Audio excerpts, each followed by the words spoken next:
Hermanos, ¿quieren sentarse, por favor?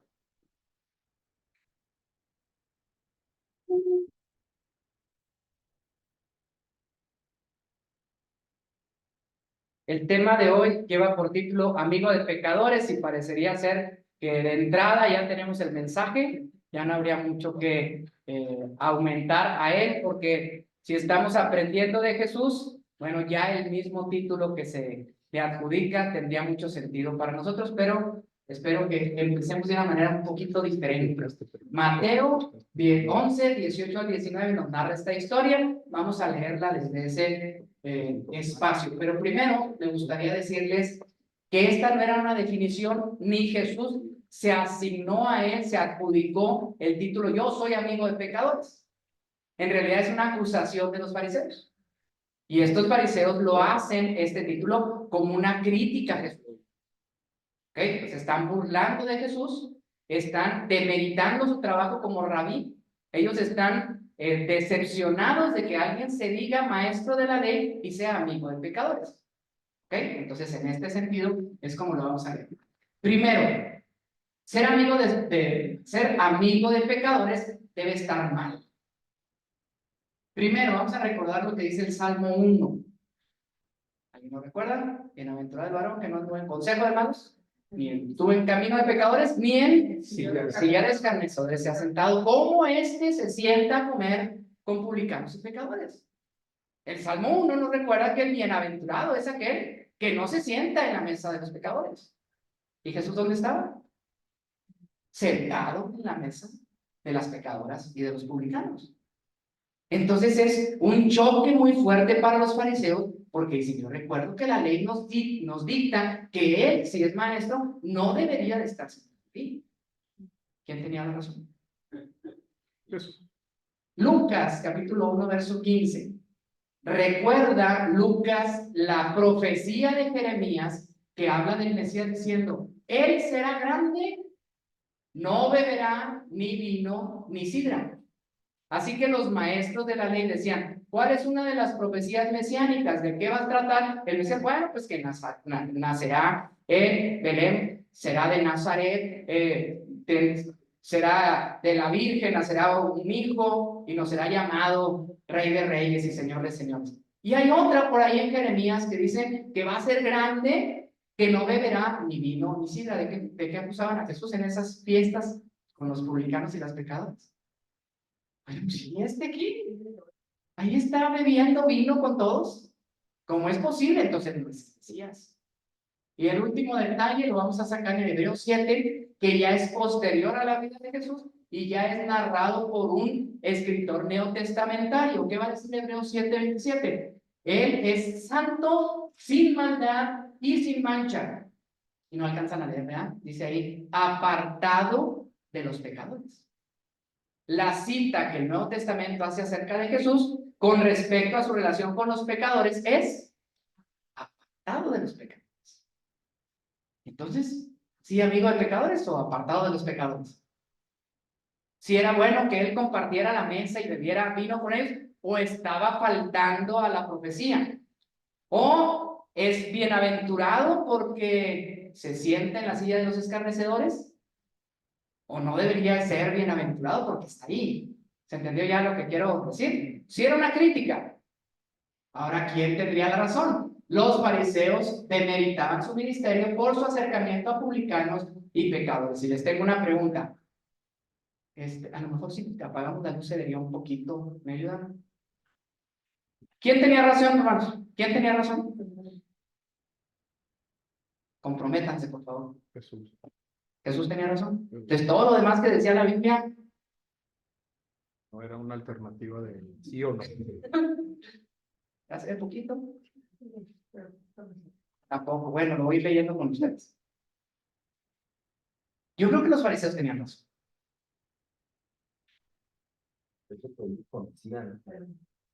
Desde su óptica, desde su perspectiva, desde cómo fueron educados, ver a un maestro que cometía esos actos públicos que iban en contra de lo que era la enseñanza, me parece que le daba la razón de criticar a Jesús.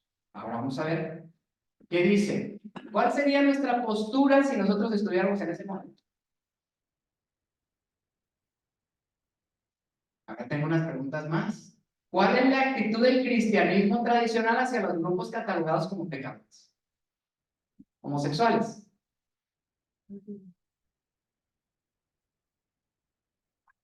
prostitutas, No, drogadictos, alcohólicos, fuman, vaya. bailan, juegan videojuegos. De guerra. ¿Se entiende lo que quiero decir? Nos hemos convertido nosotros en los fariseos de hoy. Y nosotros nos asiste cierta razón, y ustedes me podrían citar muchos textos donde dice: ¿qué comunión tiene la luz con las tinieblas? ¿No debemos de juntarnos con los pecadores? ¿O sí? ¿Y por qué no lo hacemos? ¿Y por qué nos separamos? ¿Y por qué el cristianismo tradicional va más en el sentido de apártate, no te vayas a contaminar de su pecado? No tenemos pecado suficiente para contaminarnos y contaminar a otros. ¿Quiénes somos? Pero nosotros, no ande, mi hija, con él, no ande, mi hijo, no se le ocurra. Hermano, ¿cómo es posible que te reúnas en esos lugares? Tú ya eres un cristiano. Ya no debes, ya no puedes. Dios se va a enojar contigo, Dios te va a castigar. A Dios no le agrada. Siguiente pregunta. ¿Cuál es nuestra actitud personal? Ya contéstela usted. ¿Cómo me porto yo con aquellos que el mundo cataloga como pecadores? ¿Cuál es mi actitud personal hacia las personas que yo considero su vida no ha sido alumbrada por el Evangelio y viven una vida desordenada? Hablan de una manera que me incomoda, no debería ser ese su lenguaje. ¿Cómo actúo yo en ese momento? ¿Levanto el mentón y me retiro? ¿Me hago como que no me escucho y de repente me empiezo a separar porque, pues, ustedes no deben de hacer las cosas que entre ellos hacen, ni aun se nombre entre vosotros como conviene a santos? ¿Recuerdan ese texto? Y entonces, pues, apártate tú de ellos. Salí de ellos, pueblo mío. ¿Cuántos otros textos podríamos utilizar? Y entonces nosotros empezamos a tomar una actitud más puritana, más de los fariseos, que del propio Jesús, que debería de ser nuestro ejemplo supremo. Una pregunta más: ¿por qué? ¿Por qué tomamos esa actitud? ¿Qué nos motiva a decir, yo andaba ahí, pero gracias a Dios ya no?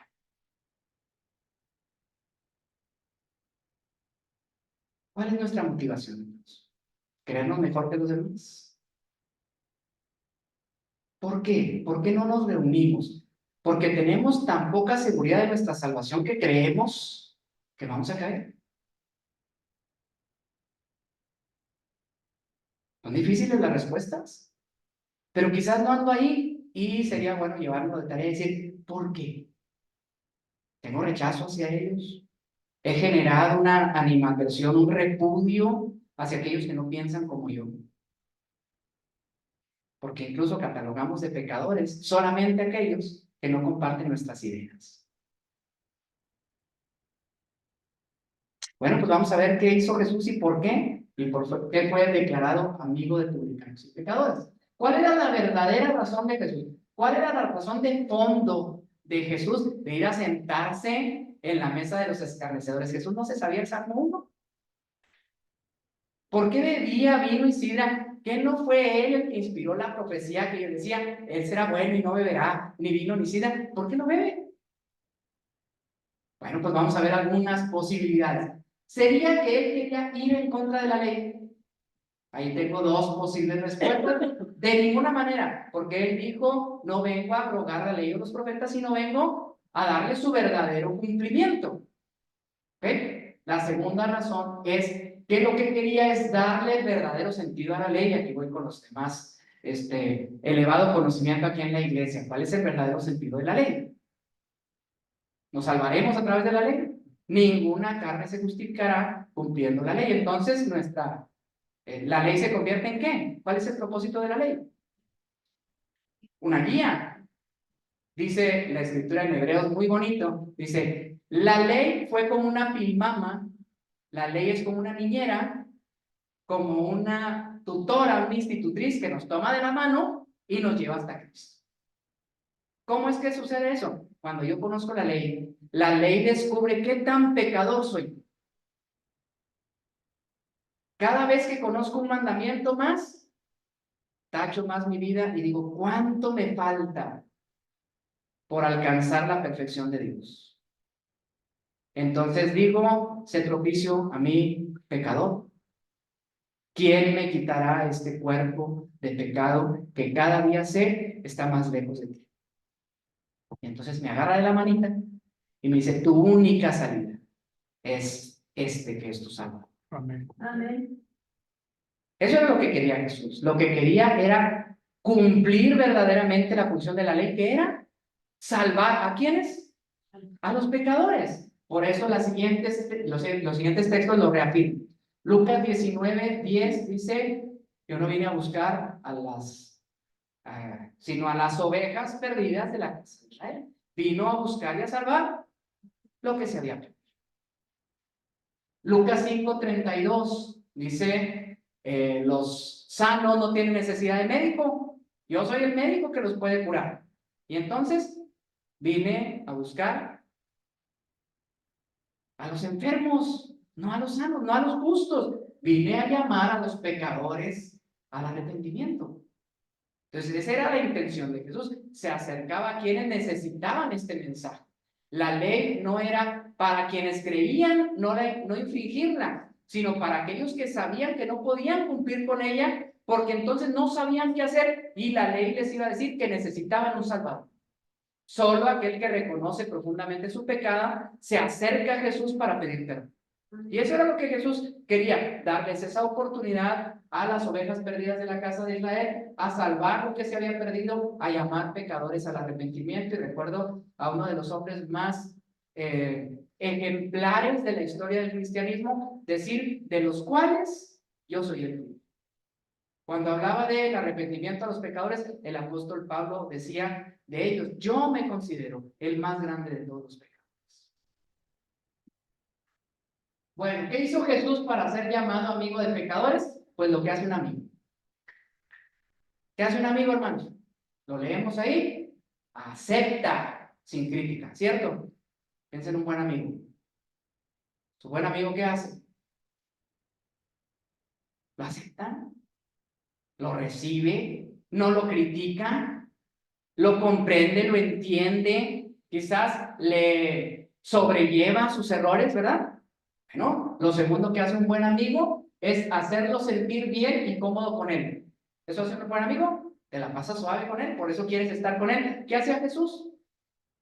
Pues eso, hacía que la gente que estuviera ahí se sintiera a gusto en su presencia. Tercer cosa que hace un buen amigo, no ocultar los errores. ¿Te entiendes qué quiero poner ahí, verdad? Si tú tienes un buen amigo y cometes una falta, ¿qué hace aquel que es un verdadero amigo? ¿Sabes qué? Mira, se me hace que aquí la regaste. Te quiero mucho, te acepto como eres, nos la pasamos bien suave, pero eso que estás haciendo no te hace bien, ni hace bien a los demás. Según siguiente parte, da un consejo y una alternativa.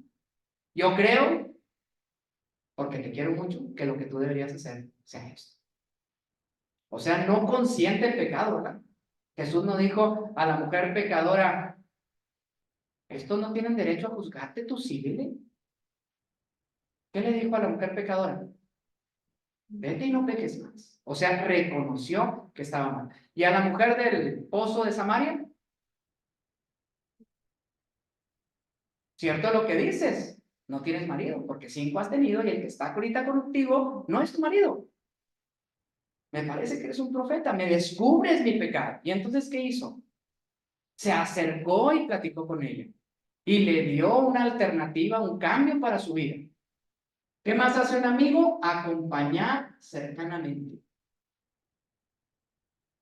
Un amigo no te deja, menos cuando tienes un problema. Un amigo está al pendiente de ti, un amigo te levanta el teléfono aunque esté muy ocupado. Un amigo te acompaña en el momento más difícil, porque finalmente lo que hace un amigo es amar. ¿Eso hacía Jesús? Bueno, yo creo que ya vamos tomando nuestra enseñanza y vamos a cerrar con estos dos detalles del mensaje. Mateo el publicano. Y lo tomé de la narración de Lucas, que a su vez la tomó de la propia narración de este hombre que al final escribió el Evangelio según San Mateo. Y lo escribió exactamente como está escrito en Mateo capítulo 9. Lucas lo narra de esta manera. Después de estas cosas salió y vio a un publicano llamado Leví, sentado al banco de los tributos públicos y le dijo, sígueme. Y dejándolo todo, se levantó y le siguió. Cuando nosotros leemos la historia de vida de un personaje en tan poquitas palabras, nos es muy difícil interpretar qué estaba pasando. ¿Ok? Nos podemos imaginar muchas cosas, pero Raúl me recomendó una serie que he estado yo también recomendando a muchos y la historia, como la cita, la posibilidad de que pudo haber ocurrido como lo narra, es una. Y a mí me encantó. Primero yo quiero decir las cosas que están aquí. ¿Por qué Mateo no dijo, pasaba Jesús por ahí y allí estaba yo? Porque yo no soy importante en la historia. Incluso se pone lo que algunos dicen era su nombre romano. O el nombre romano era Mateo y su nombre era Leví. O se pone un seudónimo. Bueno, no sabemos por qué, pero cuando lo narra, se pone como si estuviera en tercera persona. Y había ahí un hombre sentado en el banquillo de los públicos tributos y le dijo, sígueme. Y él, dejándolo todo, se levantó y lo siguió. No sé cómo lo imagine usted, pero seguramente Mateo había escuchado lo suficiente de Jesús. La gente que pasaba por ahí a pagar impuestos seguramente iba platicando entre ellos. Quizás él pudo ir a alguna de sus disertaciones y él seguramente empezó a encontrar una alternativa para su vida. Pero déjenme les platico un poco acerca de los publicanos. Los publicanos eran judíos que se vendían al imperio. Recuerden que estamos hablando de un pueblo sometido, si no esclavizado, sí estaban viviendo una opresión. Y entonces estos hombres decían, mi alternativa para salir bien de esto es empezar a cobrar los impuestos a mi pueblo y pasárselos a Roma. Y entonces su propia familia le decía, si vas a hacer eso, estás muerto para mí. Ya no eres parte de la familia, has renegado de tu pueblo, has renegado de tu Dios, has renegado de lo que tú eres y entonces ya ni siquiera formas parte de la familia. La tradición oral decía, hermanos, incluso, fíjense, el odio que tenían los judíos hacia los publicanos, que eran sus hermanos, decían, en un juicio, si tú hablas en contra de un publicano, Dios no te lo tome en cuenta. Dañar la propiedad de un publicano no es pecado. En la lista de pecadores, el publicano estaba a la par del asesino. Ellos creían que tanto merecía castigo un asesino como un publicano. Y entonces él se iba a trabajar todos los días. Imaginen la historia y la vida del hombre así. Su familia, su pueblo vivía en una pobreza tremenda, pero él vivía holgadamente porque les cobraba impuestos a ellos. Y si lograba cubrir la cuota del imperio, lo que sobrara, él se lo podía quedar. Así eran las reglas del imperio. Y entonces, si ya te dedicaste a eso, pues entre más desvergonzado seas, entre más duro seas, tienes el apoyo del gobierno. ¿Tienes el cuidado de un guardia romano? nadie te puede hacer nada, y entonces eran todavía más duros, oprimían más al pueblo, y entonces lograban que hubiera más odio hacia ellos. Y así trabajaban todos los días. Seguramente hace mucho tiempo que nadie le dirigía la palabra. Seguramente pasaba mucho tiempo de su vida pensando si su decisión fue la correcta o no. Pero como en estos tiempos modernos el dinero es la verdad, lo acabamos de cantar. Como se engaña la idea de, a lo mejor, viviendo de una mejor manera, ¿qué le hace? Que mi familia me haya rechazado, ¿qué le hace que mi pueblo me haya rechazado? ¿Qué le hace que todos quieran matarme cuando me ven? Pero yo estoy ganando buen dinero. ¿Cuánto tiempo le duraría eso a Mateo? Yo creo que muy poco. Para que en los últimos días él dijera, mi vida no tiene sentido. Pero hay un maestro que está predicando algo diferente. Hay un maestro que está siendo seguido por gente pobre, que viene aquí. Y hablan de él como si su vida les hubiera cambiado. Y entonces ese maestro va caminando, se frena, se regresa, le sonríe. Le dice por su nombre, ¿verdad que le dijo por su nombre? Y todavía para conocerlo más, le dice, Leví, hijo de Alfeo, sígueme. Te conozco, eres importante para mí. No pasas desapercibido para mí, yo no te odio. Amén. Yo creo que eres tan valioso que puedes seguirme. No solamente te estoy diciendo que estoy aquí, te estoy diciendo que puedes llegar a ser un seguidor mío. Y la amistad de Jesús con Mateo fue tanta que entonces Mateo empezó a registrar todo lo que vivió con Jesús para después plasmarlo en un libro, en el Evangelio según San Mateo, que según los expertos, hermanos, si se lee, es de los 4 evangelios, el evangelio que más atención tiene para que lo lean los propios judíos. Lucas es escrito para los gentiles, Juan es escrito para la universalidad, y Marcos es el evangelio más poderoso, es una dinamita, pero Mateo habla de las profecías, habla de la ley, habla del pueblo judío, habla de Jesús como el Mesías judío. Llegó a tener tanto amor Leví por sus hermanos judíos que escribió el mensaje de aquel que le cambió la vida, y sabía que también podía cambiar la vida de aquellos que lo odiaron alguna vez. Termina la historia diciendo, y Leví, ¿qué hizo? Le hizo un gran banquete en su casa, y había mucha compañía de ¿qué? De publicanos. ¿Quién les hablaría a esos publicanos que fueran?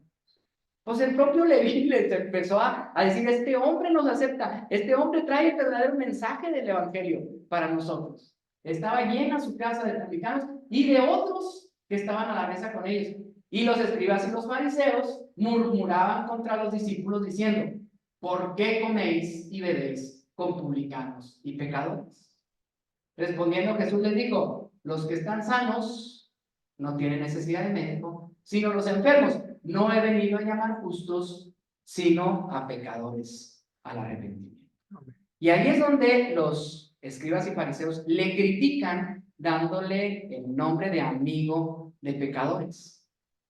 Pero fíjense cómo, y a lo mejor voy a decir una barbaridad, corríjanme si lo hago, pero Jesús fue lo suficientemente amoroso para dejar a un lado los cuestionamientos de la ley y sentarse en la mesa de los escarnecedores y beber vino y sidra, sabiendo que la ley, la verdadera intención es traer a esos pecadores a quien, a él, que él los puede salvar. Gloria a su nombre. El verdadero sentido de la ley no es citarla y seguirla al pie de la letra, dándonos a nosotros razones para nuestro egoísmo, para nuestros propios complejos de superioridad. Porque citamos la Biblia a nuestro antojo con la finalidad de creernos mejores que los demás. Jesús dejó un poco la interpretación de la Escritura para traer el verdadero evangelio para aquellos, y así fue llamado amigo de pecadores. ¿Qué aprendemos de Jesús, hermanos? Ojalá que sumemos a nuestra enseñanza esto. Jesús es el amigo que todos desearíamos tener. ¿Sí? Jesús es nuestro mejor amigo, es el amigo que todos deberíamos de ser. Pero recuerden aquella historia cuando, hablando del prójimo, un escriba también le dice, ¿y quién es mi prójimo? Y Jesús le cita la historia del buen samaritano. Cuando termina le dice, ¿quién actuó con misericordia con aquel que fue tomado por salteadores y asesinos? Y le dice el escriba, pues me parece que quien fue el prójimo de él fue el samaritano. Fue el buen samaritano. Y entonces Jesús le dice, muy bien contestado. Tú conviértete en el prójimo de los demás. No andes preguntándome quién es tu prójimo. Tú conviértete en el prójimo de los demás. Tú debes de ser el buen amigo que los demás necesitan. Jesús es eso mismo. ¿Y nosotros? ¿Vamos a ser el buen amigo? ¿El compañero de trabajo? Sí, sí. Vamos a ser la persona que acepta sin criticar. Vamos a ser la persona que a lo mejor no esconde los errores, pero le da un consejo como amigo y lo acompaña. Vamos a ser ese amigo que el otro desearía que fuéramos. Bueno, pues, ¿qué aprendemos de Jesús? La segunda es no juzgar. Cuando Jesús habla en el Sermón del Monte, todo el capítulo 7, por eso no viene ahí un versículo, todo el capítulo 7 empieza diciendo, no juzguéis. Porque con la misma vara con que medís. Y sigue la historia. No mires la mota en el ojo de tu hermano.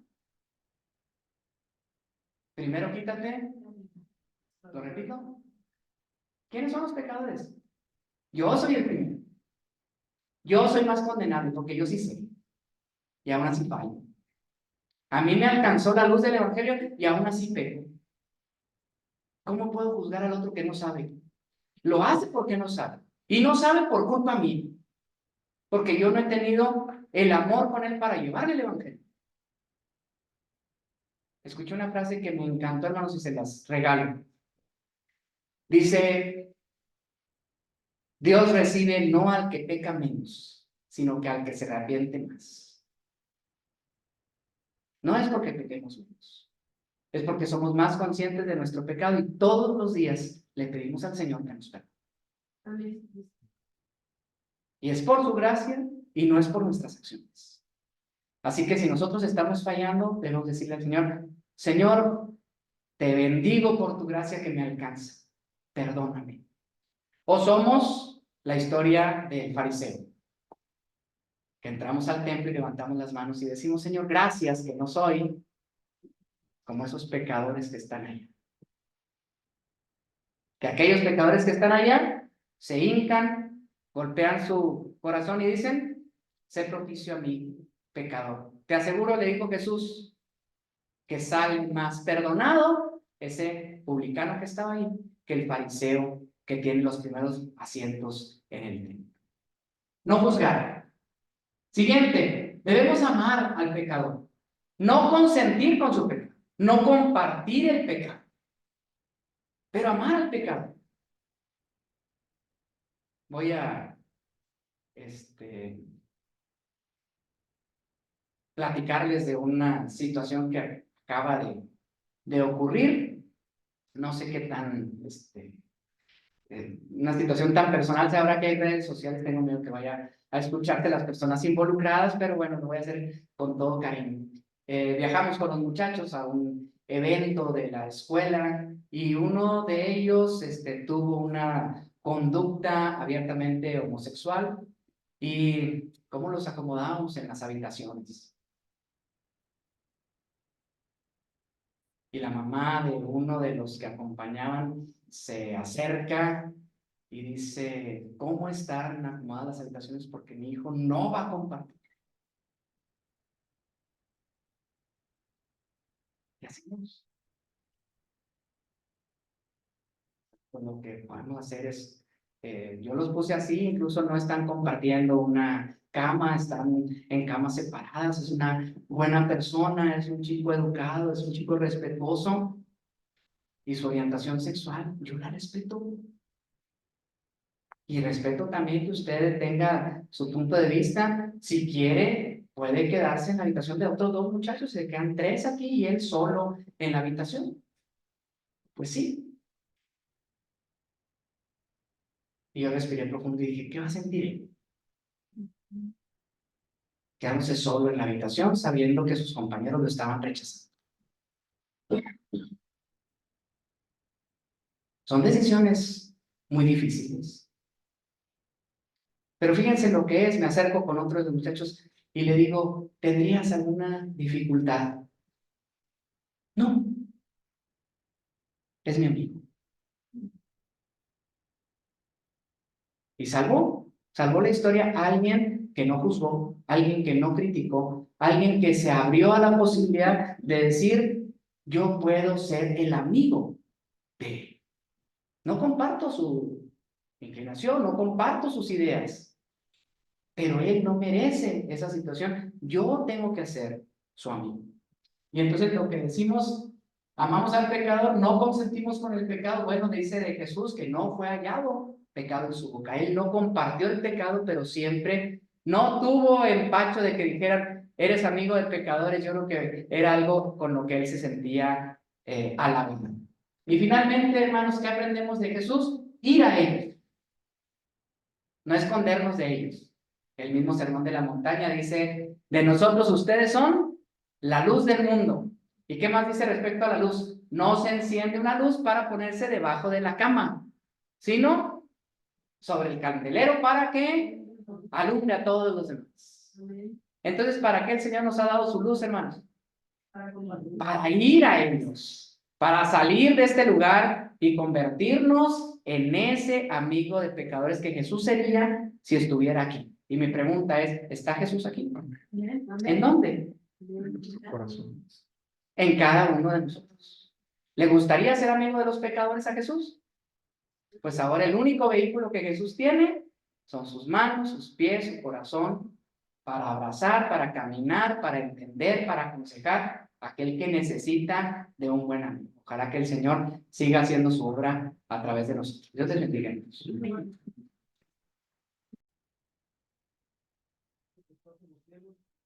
Te damos gracias esta tarde, Señor, porque nos permitiste en tu misericordia llegar hasta este lugar, Señor, porque pusiste en nuestro corazón acercarnos a escuchar tu palabra,